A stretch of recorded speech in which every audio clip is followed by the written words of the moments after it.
Hello, everyone.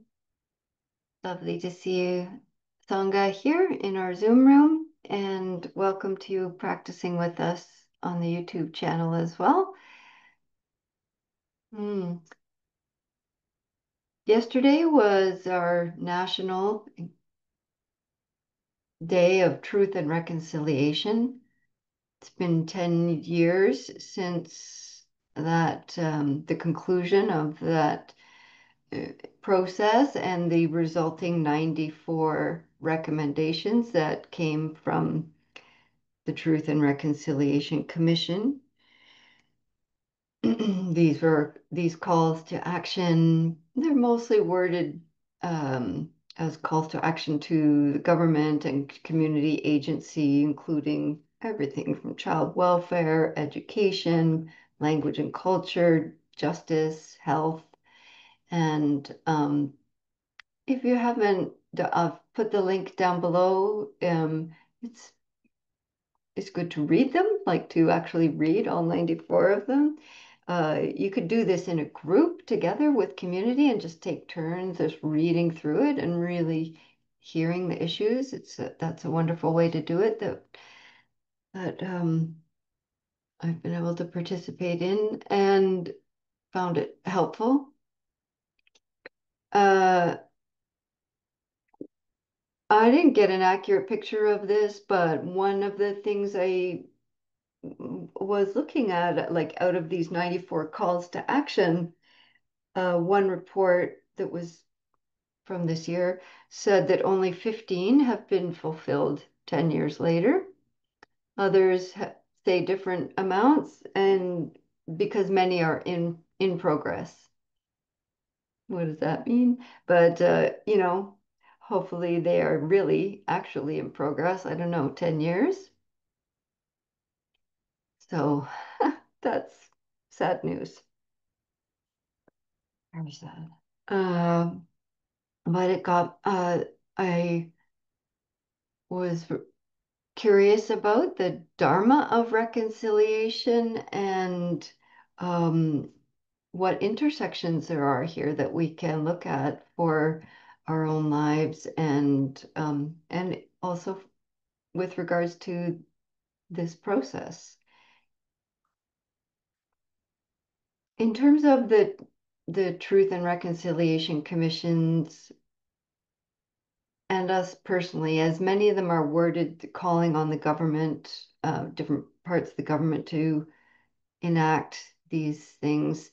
Uh, but I'm also putting a link down below where you could to the a map website resource where you can plug in your address and find out what lands you're living on, what ancestral territory it is. Maybe it's treaty lands, and it would be really helpful and important to know that and to learn how to pronounce it and say it and get used to being able to say that. Um, there's some wonderful courses that probably some of you have done about learning Indigenous history, and I think I should have pulled up the link. Maybe I'll find it to put below in the YouTube recording, but there's one that I think is free, I think through the University of Alberta. Maybe some of you here have done it. You could um, let me know in the chat uh, to learn Indigenous history. Ways that we can support Indigenous-led community initiatives. That's something that we can do as individuals and to treat Indigenous peoples with respect, um, to educate newcomers to Canada about our history here, and to advocate for Indigenous rights.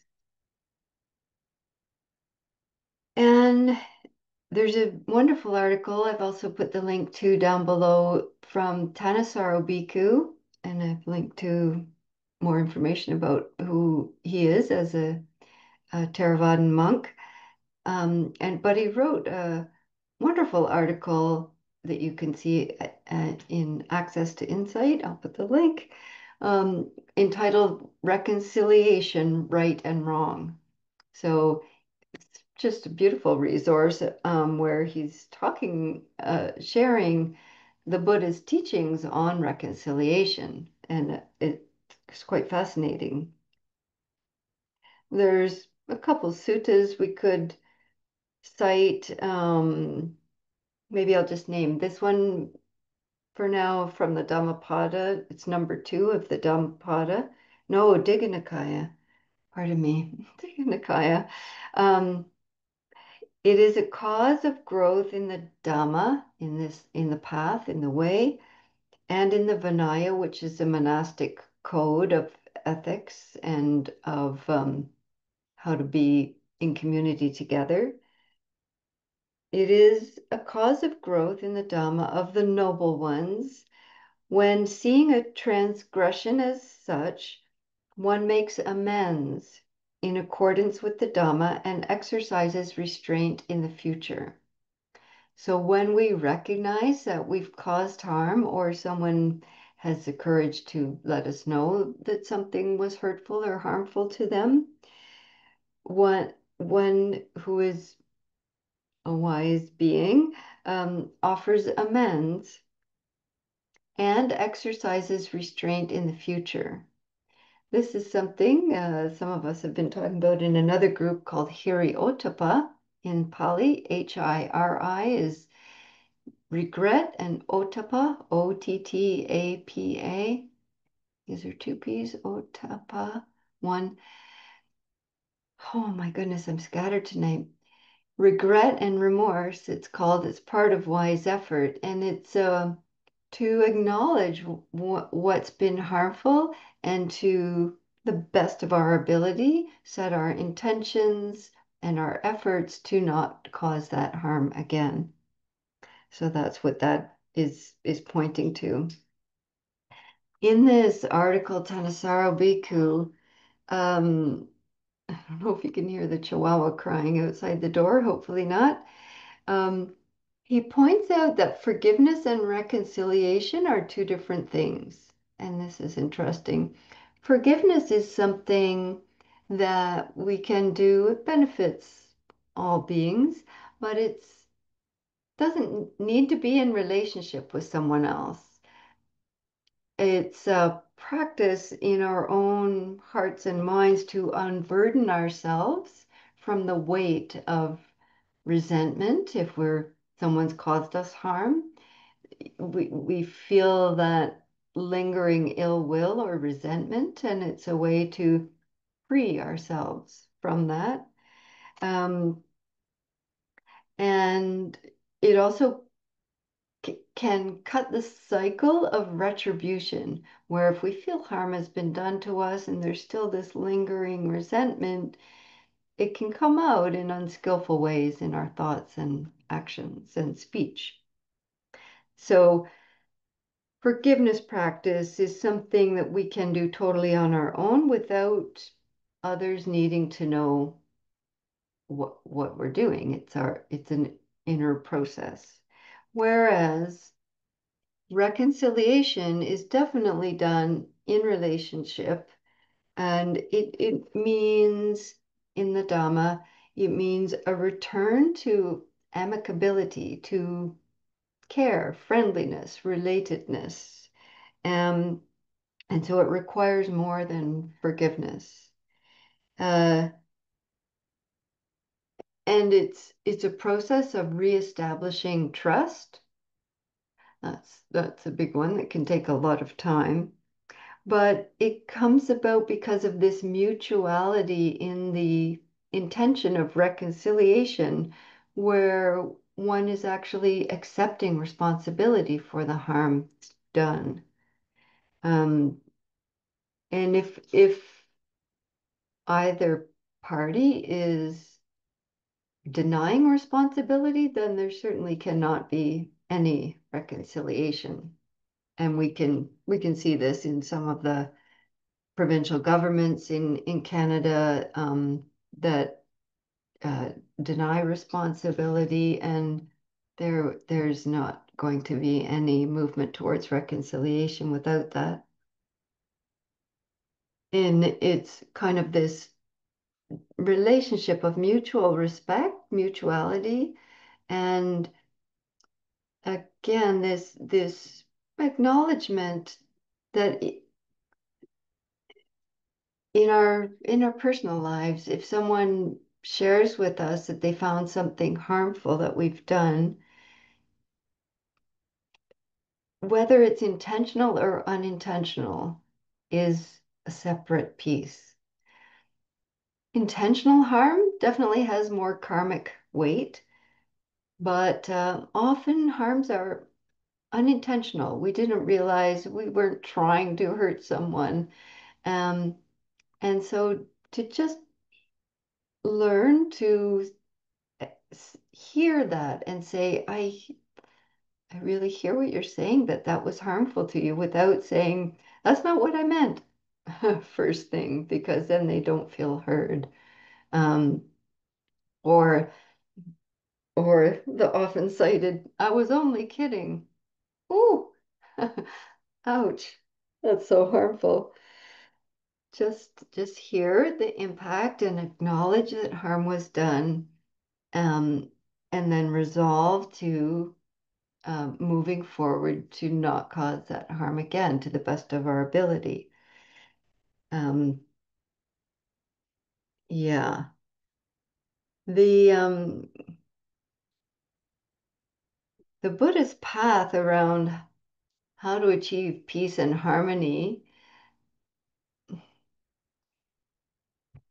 comes about because of very clear instructions around these things of reconciliation. There's like a lot, especially in the Vinaya, which is the a very large compendium of guidelines of how to be in community for all the monastics. Um, so a couple notes about that that are relevant for us as beings in relationship, but maybe also in light of this truth and reconciliation process, commission and its recommendations. Uh, so as I said, the first step is acknowledging wrongdoing, and then this intention to restrain oneself in the future.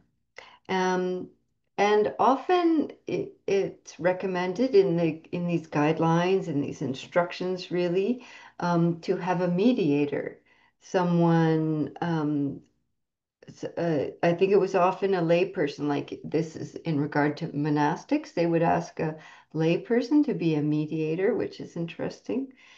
Um, and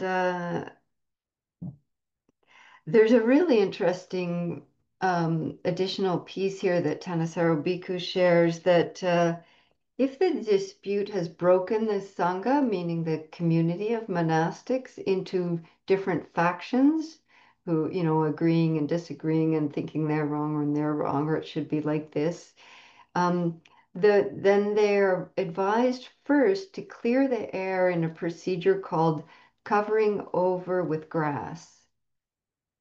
Covering over with grass, which is so interesting, like the softness, the uniformity of covering over with grass. And both in that process, both sides make a blanket confession of wrongdoing and promise not to dig up each other's minor offenses. And this frees them then to focus on the major wrongdoings, if any, that caused or exacerbated the dispute. Isn't that so lovely? The equalizing of both parties, acknowledging, um, naming for themselves the honesty of um, any wrongdoing, and promising to not, there, right? There can be this tendency, especially when someone's been harmful to us, to like they've always been and they always will be, and like every little thing we're kind of micro analyzing of all the harms. Um, I thought that was pretty sweet.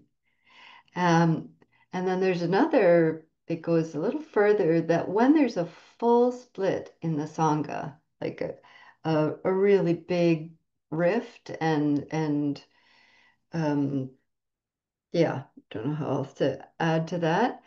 The two sides are instructed first to inquire into the root intentions of both sides that led to the split. And if those root intentions were irredeemably malicious or dishonest, then reconciliation is impossible. I was thinking about this with our Truth and Reconciliation Commission and, you know, quite a full split in our Sangha, in our nation. And if both sides were instructed first to really, could you imagine, to honestly look at their root intentions? Is there any maliciousness or dishonesty that led to this split? Then reconciliation is impossible. Wow. Wow. Honestly, yeah. Pretty malicious, pretty dishonest, pretty intentionally harmful.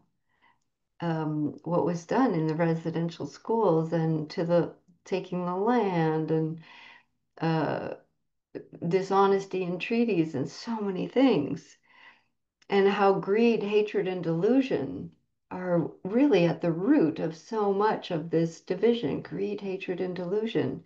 And yeah, I thought that was pretty fascinating. So if the group tries to patch things up without getting to the root of the split, then nothing has really been healed. Just just blanketing or band-aiding without really getting to the truth of the roots of the harm. Wow. And how true reconciliation cannot be based simply on the desire for harmony. How much of it in our personal lives and in our Truth and Reconciliation Commission and recommendations and the government's response, yeah, is simply a desire for some harmony. Let's let this calm down. Let's make some gestures here. Uh, and it really, for true reconciliation, requires again this acknowledgement and of harm and commitment to avoiding these in the future, not just hoping it will be better. Um, Probably let me see if this is the last point I'll pull out from this beautiful article. Uh, Almost, maybe second last. I've also thought it was super interesting in this article that Thanissaro Bhikkhu talks about right and wrong and how in the West, with westernized Dharma, uh, we've kind of come to, let's see if I can find his words. Um, yeah, mhm. Right and wrong have gotten a bad rap in Western Buddhist circles, right? And even when we talk about like the Eightfold Path, right effort, right intention, right mindfulness, like the whole of the Eightfold Path, I've said innumerable times, um, not right as in right and wrong. I've said that so many times, but right as in wise, onward leading, skillful. And he's saying here that in westernized Buddhist Dharma, there's this aversion to saying right and wrong. And And it's gotten a bad rap because of the ways in which right and wrong have been abused in our culture. And that is true. As when one person tries to arbitrarily force their ideas of right and wrong on others. Um, and so we've kind of leaned towards this non-dualism of like, well, it's not right or wrong, and it depends on the situation, and this kind of um, viewpoint about not saying something is right and wrong. Um, and he says, but that can actually lead to a lot of harm because if we take a non-dualism approach to right and wrong, um, then you're in the right no matter what you do. It's just like those are the causes and conditions, and that's not what was meant. And, um, you know, I'm sorry you see it that way, that kind of thing. And and then if you're the one complaining about someone else's behavior, then you're in the wrong. And this has caused some great abuses in Dharma communities and other religious communities where it's kind of become really vague about what is right and wrong. And so he's saying to prevent those in the right from abusing their position, the Buddha counseled that we reflect on ourselves before we accuse someone else of wrongdoing. Um, and that's very humbling as well, right? It's so can be easy to kind of point the finger at others. And can I really look honestly at myself and say, yeah, I've never caused harm? Absolutely not. Um, and it's just a way to kind of soften the finger pointing or the judging. And am I free from unreconciled offenses of my own? Uh, the checklist of questions these are are recommended boil down to these. Am I motivated by kindness rather than vengeance?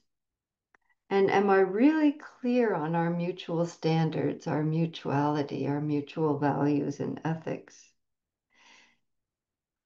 And then if we are in a conversation of reconciling some wrongs, then of course the Buddha gives a lot of recommendations about wise speech or right speech, and that it is true, that it's timely, is it the right time?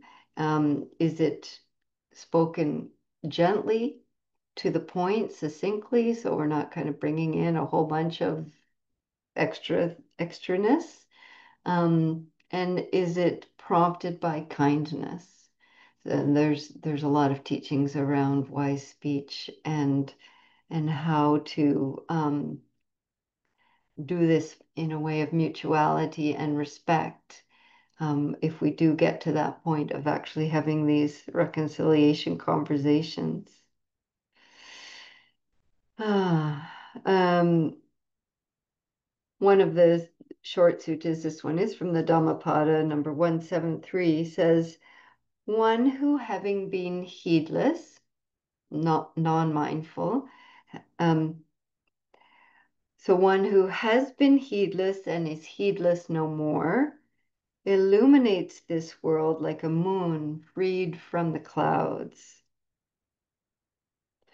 When one is no longer heedless and unmindful and therefore harmful, then illuminates the world like a moon freed from the clouds. That gentle, soft, radiant light. So beautiful. Yeah, so I encourage you to read this article on your own and reflect on it a little bit. There's a lot in it.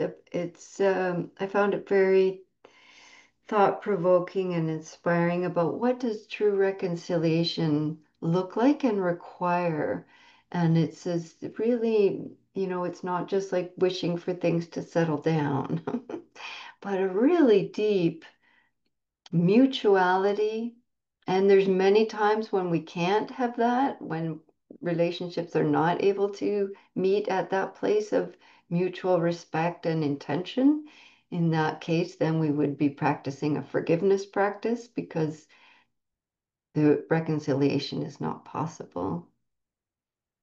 But also, I found it helpful as a inquiry into our national truth and reconciliation process and like, is it actually reconciliation and is that possible in light of the Buddha's teachings on reconciliation? It is possible, but has there truly been acknowledgement and responding and action and these actions going forward? Not yet so far, if it's true that only 15 have been fulfilled 10 years later. Hmm. So those are some thoughts on reconciliation. Real appreciation to Thanissaro Bhikkhu for this article and compiling some of the Buddha's teachings on this really important aspect of our intersectionality. All right, so let's have a practice and cultivate this deep inner relationship so that we can show up for others in this same way. All right, just gonna have a sip of water before we practice. Hmm.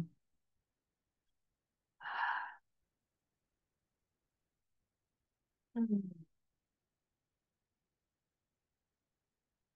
So taking some time to set aside any distractions that may be in your space.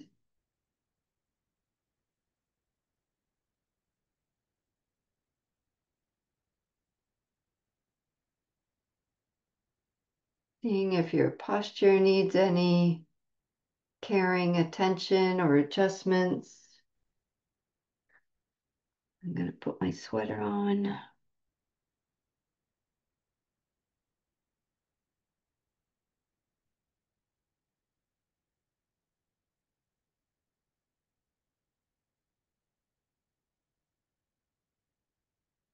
Mhm.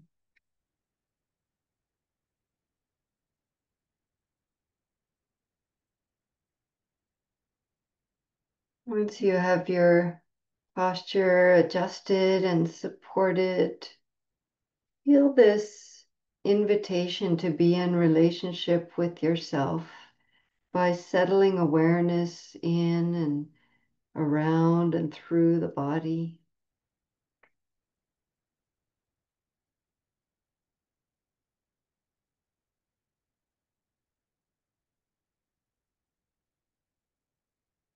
See if you need any sighing breaths to help you release any tension that might not be needed right now.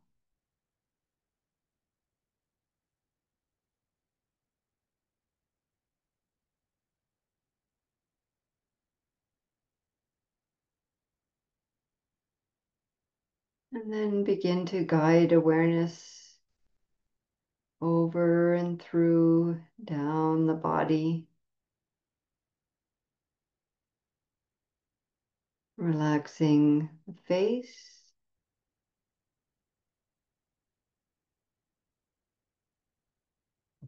dropping the shoulders as the neck lengthens,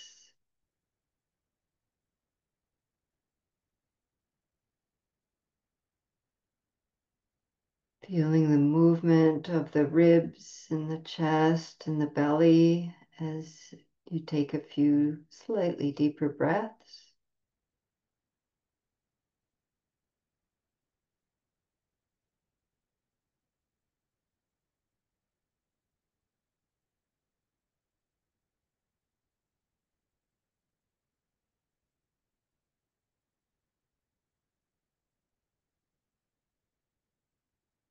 Checking in with the inner layers of the abdomen and inviting a soft belly.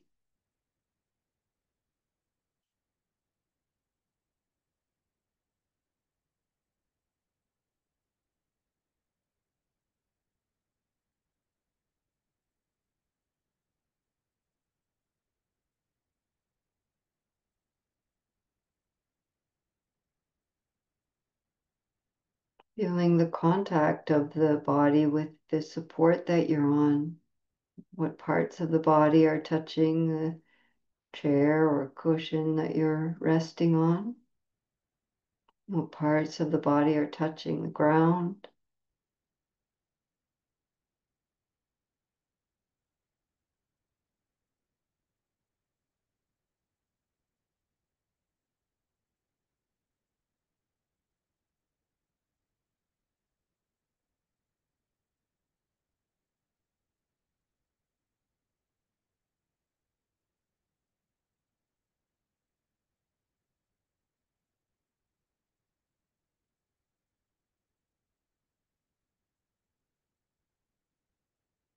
Really letting awareness settle into relationship with gravity and into relationship with the earth.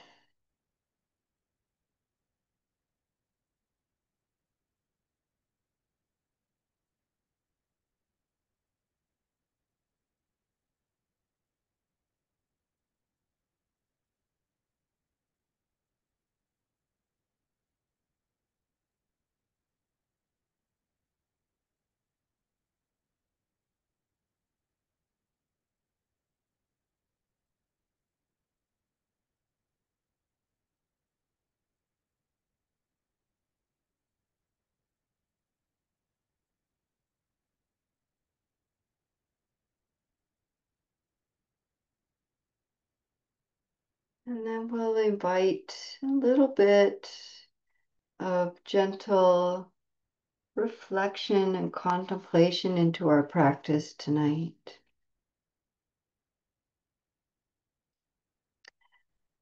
We might gently feel into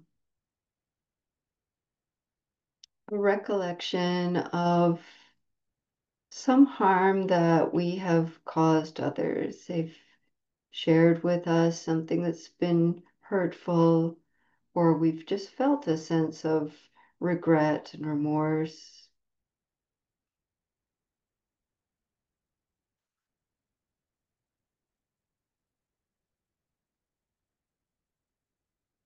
And this is a really tender territory.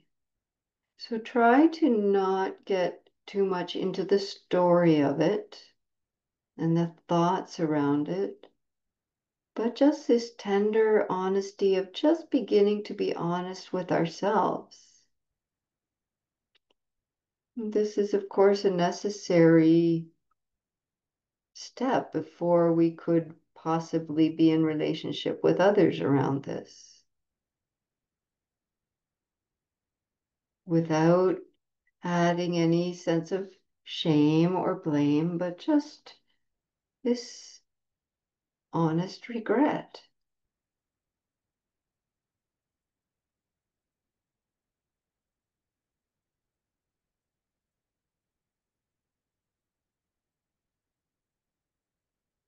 And this is a necessary first step.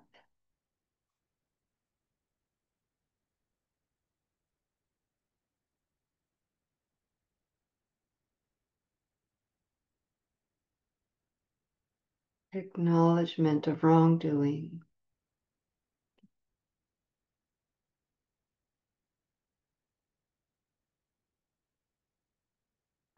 And then, without collapsing around that into shame,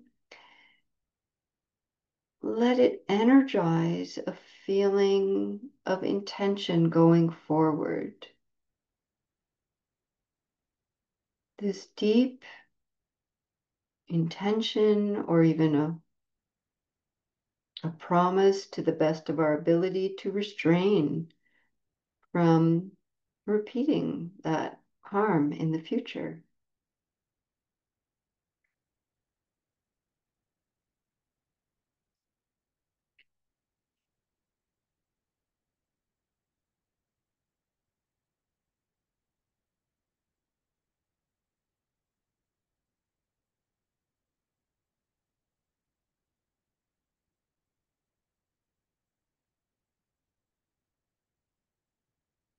And then if it feels like it's not possible to have the conversation with someone else in that relationship, then just for this moment, we're going to just practice this as a forgiveness practice.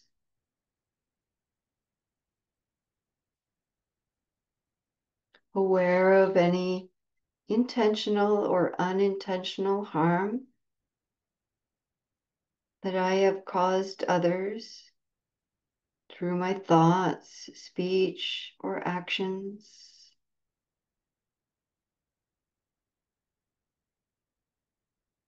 Whether caused from fear or from protection or whatever the cause, I offer myself forgiveness.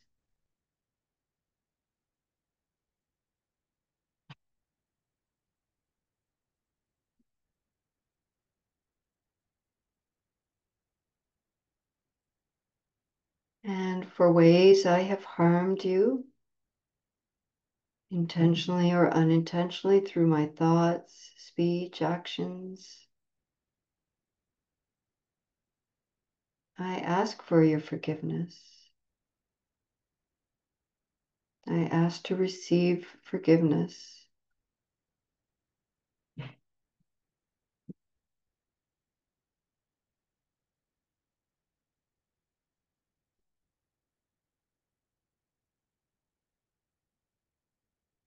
Unburdening ourselves of the weight of shame,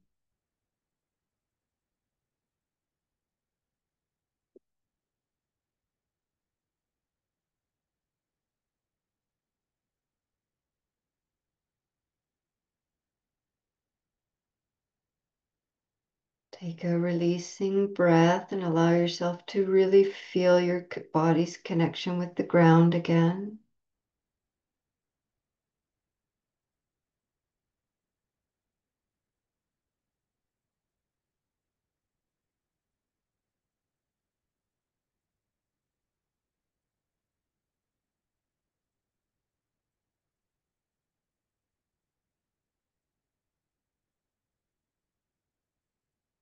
Good. And then we'll let ourselves gently open to try not to choose the most harmful relationship that has happened or the greatest harm done to you, but something that's accessible, um, something where something unskillful, something hurtful has been done to you that doesn't completely cut you off from your heart. And it doesn't mean that we approve of the harmful actions to practice forgiveness. It's this unburdening of our own hearts to release the places of fear and shame. And so, recalling now a time or times when I have felt hurt or harmed, neglected or treated unkindly,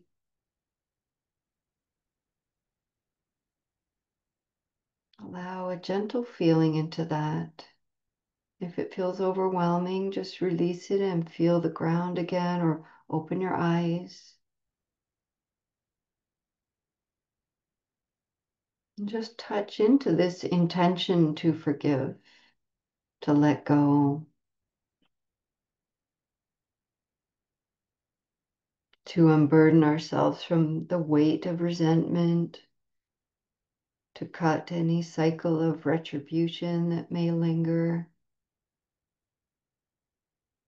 As much as I'm able in this moment, I offer forgiveness to those who have caused me harm so that I can be free, so I can heal.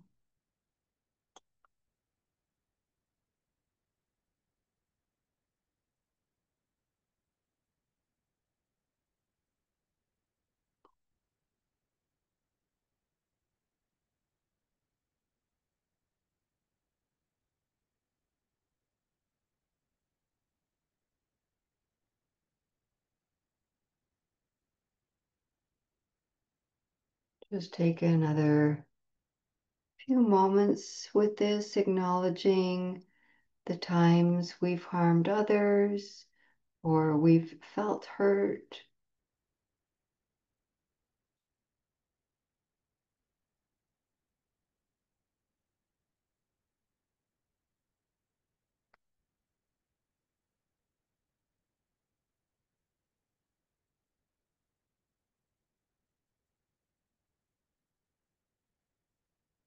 And then now recalling the times I have hurt or harmed myself,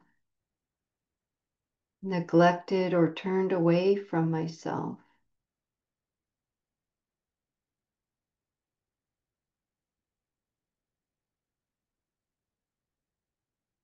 Staying silently for any way I have caused harm, hurt, neglect, unkindness, or pain to myself, knowingly or unknowingly,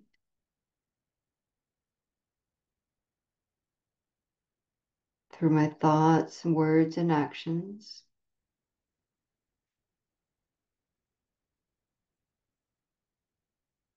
Because of fear or anger or confusion, I offer myself forgiveness as much as possible in this moment.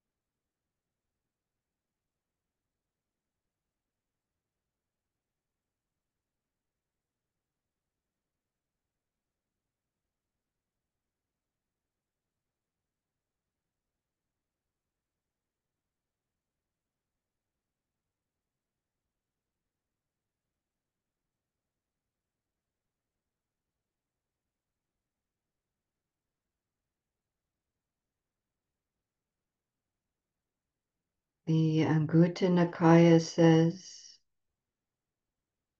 these two are fools. Which two? The one who doesn't see their transgression as a transgression, and the one who doesn't rightfully pardon another who has confessed their transgression. These are two are fools, and these two are wise. Which two? The one who sees their transgression as a transgression, and the one who rightfully pardons another who has confessed their transgression. These two are wise.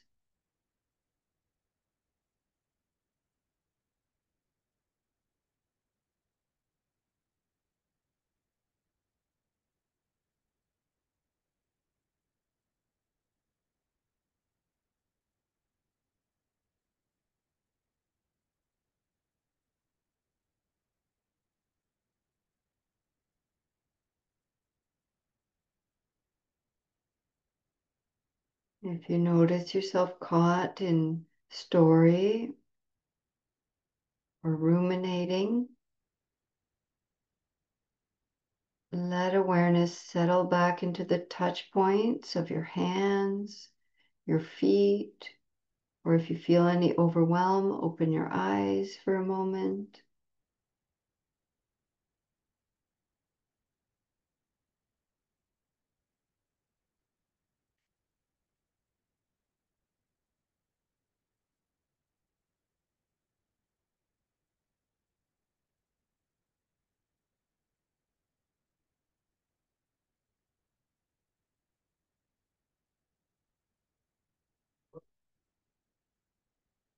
Yeah, hi.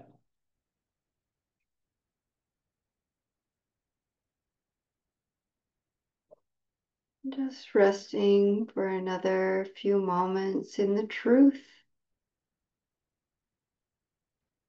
that we as human beings in relationships and complexity and with our unseen greed, hatred, and delusion and conditioning, we have caused harm. We may likely cause harm again, intentionally or unintentionally. Harm has been caused to us and likely will again. And then we're just developing this capacity to be with that, to stand alongside, to stand near to this truth and our strong intentions of reconciliation and forgiveness when reconciliation is not possible.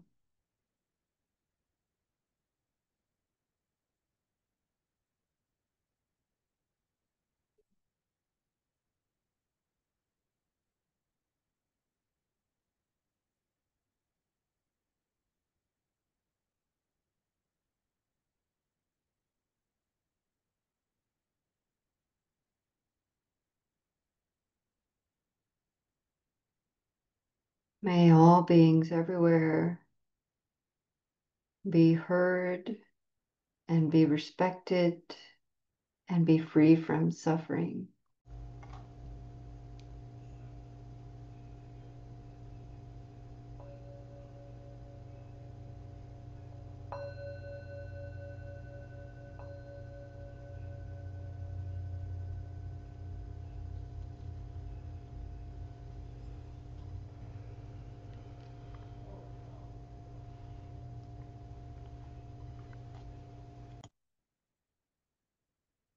Mm. So if you've practiced with us here on the YouTube channel, please check the links below to the 94 recommendations of the Commission, to the link to begin to learn about where you are residing, what lands, and Thanissaro Bhikku's article that has inspired this reflection.